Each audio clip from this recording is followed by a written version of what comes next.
സുന്ദർ, ആരാ? ഞാനാ ഐശ്വര്യ. ആ, നീ ഇതുവരെ എഴുന്നേറ്റില്ലേ? എന്തൊരു ഉറക്കോ? എന്തോന്ന് ഉറക്കം? ഇന്നലെ രാത്രി ഒരു പോള കണ്ണടച്ചിട്ടില്ല. കഥ എഴുതുന്നത് പ്രൊഫസറോ അതോ നീയോ? ആ, ചിരിച്ചോ ചിരിച്ചോ, കഥ ഉടനെ ഒന്നും കിട്ടുമെന്ന് എനിക്ക് തോന്നുന്നില്ല. അതെന്താ? അതെ, ഇവിടെ എന്തോ ഒരു കുഴപ്പമുണ്ട്. അല്ലെങ്കിൽ ആ പ്രൊഫസർക്ക് 10 പൈസയുടെ കുറവുണ്ട്. അപ്പൊ അത് പറ. പേടിച്ച സാറിന്നലെ ഉറങ്ങാതിരുന്നത്. നിനക്ക് തമാശ, നേരിട്ട് അനുഭവിക്കുമ്പോഴേ ഇതൊക്കെ അറിയൂ. നിനക്കറിയാൻ മേലാഞ്ഞിട്ടാ ഇന്നലെ രാത്രി ആ പ്രൊഫസറുടെ മുറിയിൽ സംസാരം ഞാൻ കേട്ടതാ. ഒറ്റയ്ക്കിരുന്ന് സംസാരിക്കണമെങ്കിൽ നീ പോയി നോക്കിയായിരുന്നോ? ആ പിന്നെ, എന്റെ പട്ടി പോകും. പേടിച്ചിട്ടൊന്നുമല്ല, കറണ്ട് ഇല്ലായിരുന്നു. പിന്നെ മൊബൈലിന്റെ ടോർച്ച് തെളിച്ച് ഞാൻ പോകാൻ ഇറങ്ങിയതാ. ആദ്യ സ്റ്റെപ്പ് കാലെടുത്ത് വെച്ചില്ല, അതിനു മുമ്പേ മൊബൈൽ ഓഫായി. ഇന്നലെ ഞാൻ ഫുൾ ചാർജ് ചെയ്ത് വെച്ചതാ. അതാ ഞാൻ പറഞ്ഞത്, ഇവിടെ എന്തോ പ്രശ്നമുണ്ട്. കണ്ട ചൈനീസ് ഫോണൊക്കെ വാങ്ങിച്ചാ ഇങ്ങനെ ഇരിക്കും. അല്ല, അദ്ദേഹം കഥ എഴുതി തരുന്നത് വരെ നമുക്ക് വേറെ പണിയൊന്നുമില്ലല്ലോ.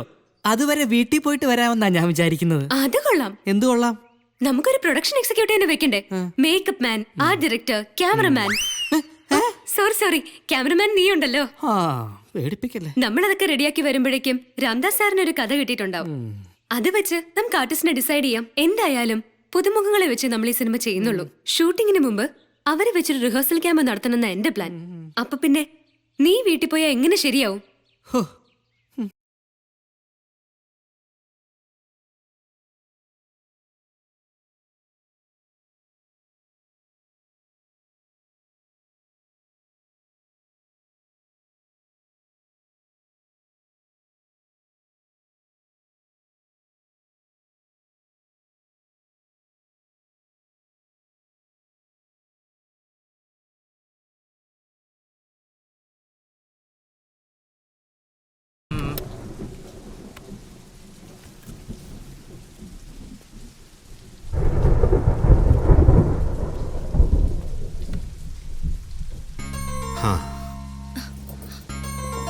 ഞാൻ കാത്തിരിക്കുകയായിരുന്നു.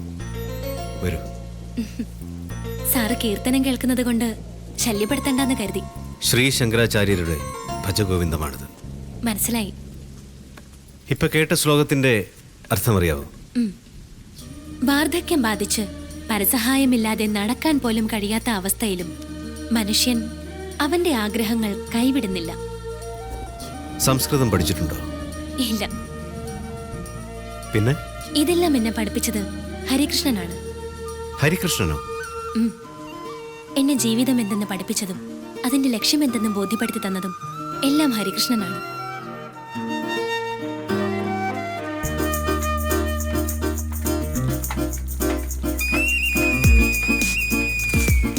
ശ്രീറാം ഓൾഡ് ഏജ് ഹോമിന് വേണ്ടി സമാഹരിച്ച തുക മാതാജി അന്നപൂർണേശ്വരി കളക്ടറുടെ കയ്യിൽ നിന്നും ഏറ്റുവാങ്ങുന്നു. ഹരികൃഷ്ണ, എന്താ ഇത്രയും വൈകിയത്? ഒന്നും പറയണ്ട, വരുന്ന വഴിക്ക് ഒരു ആക്സിഡന്റ്. ഒരാൾ വണ്ടി തട്ടി റോഡിൽ കിടക്കുന്നു. എന്നാ ആരെങ്കിലും ഒന്ന് ആസ്പത്രിയിൽ എത്തിക്കണ്ടേ? ഒരൊറ്റ മനുഷ്യൻ തിരിഞ്ഞു നോക്കുന്നില്ല. എന്നിട്ട് ഞാനാ അയാൾ ആസ്പത്രിയിലാക്കിയത്. സമയത്ത് എത്തിയതുകൊണ്ട് ആള് രക്ഷപ്പെട്ടു. അടുത്തതായി നമ്മുടെ കോളേജിന്റെ അഭിമാനമായ രാധ അവതരിപ്പിക്കുന്ന നൃത്തശില്പം.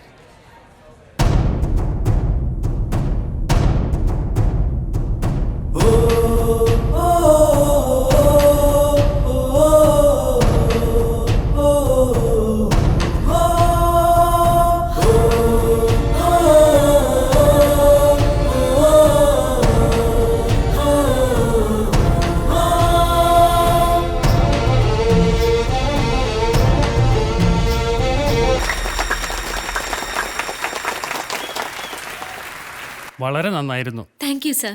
ശരി. നൃത്തശില്പം വളരെ നന്നായിരുന്നു. Thank you. എന്നാലും ഇത്ര ക്രൂരത പാടില്ലായിരുന്നു. മനോഹരമായ ഒരു കവിതയുടെ ആത്മാവ് നശിപ്പിച്ചു കളഞ്ഞില്ലേ? അതിന് ഞാനെന്താ ചെയ്തേ? എന്താ ചെയ്തെന്നോ? അഹിംസ പരമോ ധർമ്മ എന്ന് ഉച്ചത്തിൽ പാടിയല്ലോ. ആയുധങ്ങളുടെ പിൻബലത്തോടെ അധികാരം സ്ഥാപിച്ച് ഒരു ജനതയെ ഒന്നാകെ അടിമത്തത്തിലാക്കിയവർക്കെതിരെ പോരാടുന്നതിന് വേണ്ടിയുള്ള ആ മന്ത്രം തന്റെ സ്വന്തം ജീവിതം കൊണ്ട് പ്രാവർത്തികമാക്കിയ മഹാത്മാവിനെ കുറിച്ചുള്ള വരികൾ നിങ്ങൾ എന്താ ഒഴിവാക്കിയത്? അതില്ലാതെ ആ കവിത പൂർണ്ണമാവുമോ? അറിവുണ്ടാകുന്നത് നല്ലതാണ്, പക്ഷെ എല്ലാം അറിയാവുന്ന ഭാവം നല്ലതല്ല. അതിന്റെ കുഴപ്പ കുട്ടിക്ക് സംഭവിച്ചത്. ഇനിയെങ്കിലും ഇത്തരം ദ്രോഹം അരുത്.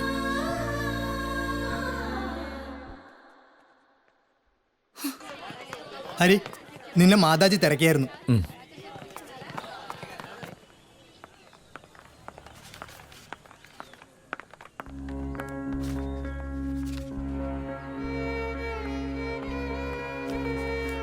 ശരി. നമസ്തേ. നന്നായിരുന്നു മോളെ. Thank you Mataji. മാതാജി, ആ പോയതാരാ? ആര്? ഹരികൃഷ്ണനോ? ആ. അവൻ എന്റെ മകൻ. മാതാജിയുടെ മകനോ? ഓൾഡ് ഏജ് ഹോമിലെ അന്തേവാസികളുടെ എല്ലാം മകൻ. ഇപ്പോഴവിടുത്തെ എല്ലാ കാര്യങ്ങളും നോക്കുന്നത് അവനാ. ഇന്ന് തന്നെ വേദി വെച്ച് തന്ന ആ പണം പോലും സമാഹരിച്ചത് ഹരിയ. അതിനുവേണ്ടി അവൻ ഒരുപാട് കഷ്ടപ്പെട്ടിട്ടുണ്ട്. അല്ല, കുട്ടി എന്തിനാ അവനെപ്പറ്റി അന്വേഷിച്ചത്?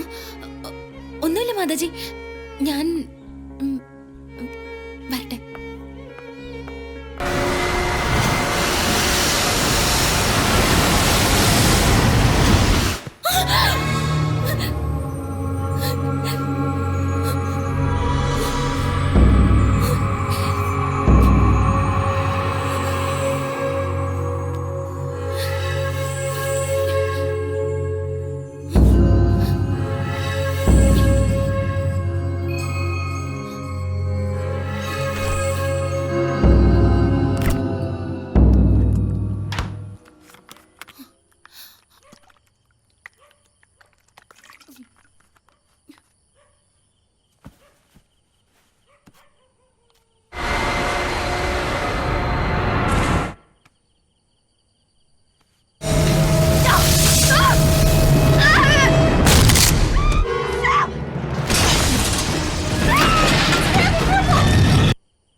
പോയിട്ട് വരാം. വേണ്ട ഭവാനി, ഒരിക്കലും നീ ഇങ്ങോട്ട് വരണ്ട. മക്കളുടെ സന്തോഷമല്ലേ നമ്മുടെയൊക്കെ സന്തോഷം. എന്തായാലും നിന്റെ മകൻ തെറ്റിദ്ധരിച്ചറിഞ്ഞല്ലോ. ഇനി ഒരിക്കലും നിനക്ക് വേദനിക്കേണ്ടി വരില്ല. ഞങ്ങളുടെ എല്ലാവരുടെയും പ്രാർത്ഥന എപ്പോഴും നിന്നോടൊപ്പം ഉണ്ടാവും. അമ്മേ, പോവാം. മോനെ, നിന്നെ ഒരിക്കലും ഈ അമ്മ മറക്കില്ല. ഇനി നിന്നെ കാണാൻ പറ്റില്ലെന്ന് ഓർക്കുമ്പോഴാ. അമ്മ എന്തിനാ വിഷമിക്കുന്നേ? കാണണം തോന്നുമ്പോ തന്നെ ഈ മകൻ അമ്മയുടെ മുന്നിൽ എത്തിയിരിക്കും. വരൂ.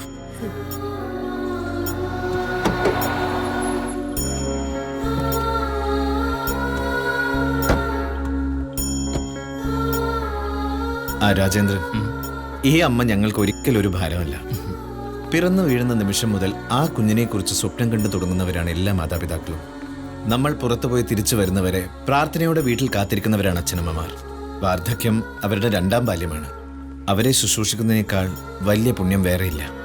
തെറ്റ് മനുഷ്യ സഹജമാണ്. നിങ്ങളത് തിരുത്താൻ തയ്യാറായതിൽ വലിയ സന്തോഷമുണ്ട്. കേറമ്മേ.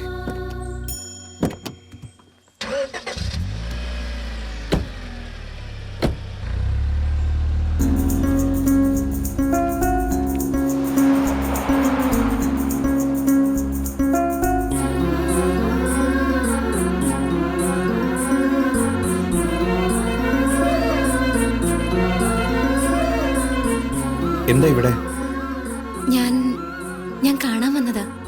എന്നെയോ? എന്താ കാര്യം?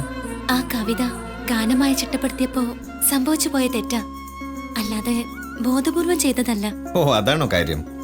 തെറ്റ് കണ്ടാൽ ഉടൻ പ്രതികരിക്കുന്ന സ്വഭാവമാണ് എന്റേത്. ഇത് പറയാൻ വേണ്ടി ഇത്രയും ദൂരം വരേണ്ട കാര്യമില്ലായിരുന്നു.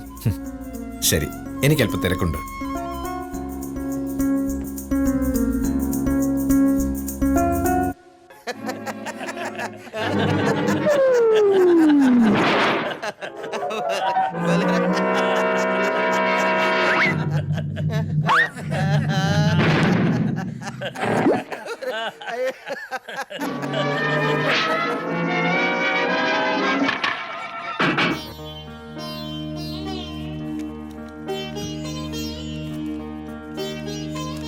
കേട്ടോ ലളിതേ, ഭവാനി അവളുടെ മകൻ കൊണ്ടുപോയതുപോലെ എന്റെ മകനും എന്നെ കൊണ്ടുപോകാൻ റെഡിയാ. ആണോ? പക്ഷെ ഞാൻ സമ്മതിക്കാഞ്ഞിട്ടാ. അതെന്താ? മകന്റെ കൂടെ ജീവിക്കുന്നത് ഇഷ്ടമല്ലേ? അതുകൊണ്ടൊന്നും അല്ല, അവനങ്ങ് അമേരിക്കയിലല്ലേ. ഈ സായിപ്പുമാരുടെ ഭാഷയും കുന്ത്രണ്ടൊന്നും എനിക്ക് പിടിക്കത്തില്ല. ചേച്ചി മോന്റെ കാര്യം പറയാൻ തുടങ്ങിയിട്ട് നാള് കുറേയായി. പക്ഷേ ഇതുവരെ ആളെ കണ്ടിട്ടില്ലല്ലോ. ഇത് കണ്ടോ, ഇതെല്ലാം അവൻ എനിക്ക് അയച്ച കത്തുകളാ. ജോലി രാജിവെച്ച് കുടുംബത്തെയും കൂട്ടി നാട്ടിലേക്ക് വരികയാണെന്ന് എത്ര പ്രാവശ്യം അവൻ എനിക്ക് എഴുതി. ഇവിടെ വന്നിട്ട് എന്ത് ചെയ്യാനാ? അവിടെ ആവുമ്പോ കുട്ടികളുടെ പഠിത്തമൊക്കെ ശരിയായിട്ട് നടക്കും. എന്നാലും ഒന്നൊന്ന് കണ്ടോട്ടെ എന്ന് പറഞ്ഞ് അവൻ എനിക്ക് എഴുതി. അതും ഞാൻ സമ്മതിച്ചില്ല. അതെന്താ? കണ്ടുപോയാൽ പിന്നെ അവനെ പിരിഞ്ഞിരിക്കാൻ എനിക്ക് വിഷമമാ.